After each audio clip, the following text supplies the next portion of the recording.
મારા દરેક વાલા મિત્રોને જય શ્રી કૃષ્ણ। મારું નામ કમલેશ દવે, સામવેદ આચાર્ય, સુરત, ગુજરાતી।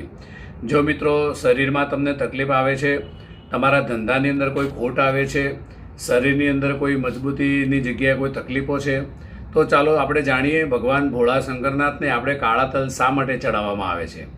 તો શંકર ભગવાનને કાળા તલ એ બહુ પ્રિય છે, કારણ કે કાળા તલની ઉત્પત્તિ એ ભગવાન વિષ્ણુના રૂંવાટા એટલે કે શરીરના જે રૂંવાડા હોય છે એમાંથી એની ઉત્પત્તિ થાય છે।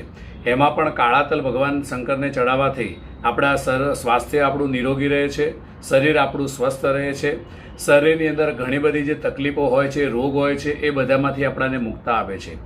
બીજા નંબરમાં મોટી વસ્તુ એવી છે કે કાળા તલ ચડાવવાથી જેને પણ કોઈ શનિનો દોષ હોય અથવા શનિની કોઈને પનોતી ચાલતી હોય, કોઈને 2.5 વર્ષની, કોઈને 7.5 વર્ષની, એ લોકોના જાતકોએ ખાસ કરી અને આ શ્રાવણ મહિના દરમિયાન ખાસ રોજ મહાદેવને કાળા તલ ચડાવવા જોઈએ। કાળા તલ ચડાવવાથી ભગવાન શનિદેવ પ્રસન્ન થાય છે, સાથે સાથે ભોળાનાથ પણ પ્રસન્ન થાય છે।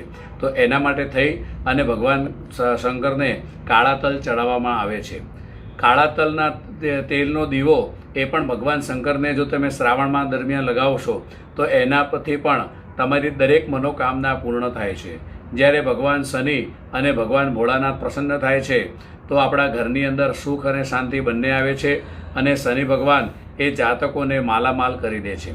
કારણ કે કાળો તલ એ ભગવાન શનિદેવનું પણ પ્રિય છે, કાળા કલરની વસ્તુ હોવાથી।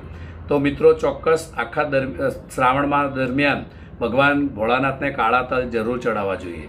અને આ પૂનમના દિવસે પણ 1 મુઠ્ઠી કાળા તલનું દાન એ તમારે કોઈ ગરીબને આપવાનું છે, અથવા તો કોઈ જે શનિ મહારાજ જે કહીએ છીએ, જેને આપણે ભાષામાં ડાકોત બ્રાહ્મણ કહીએ છીએ, તો એવાને પણ કાળા તલનું દાન કરવું જોઈએ।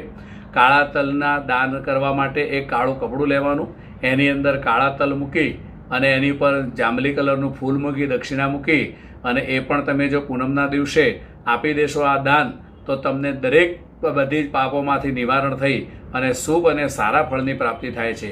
એટલે જ ભગવાન ભોળાનાથને પૂજાની અંદર ખાસ બ્રાહ્મણો જે તમને પૂજા કરાવે તો કાળા તલ ચોક્કસ ચડાવવામાં આવે છે।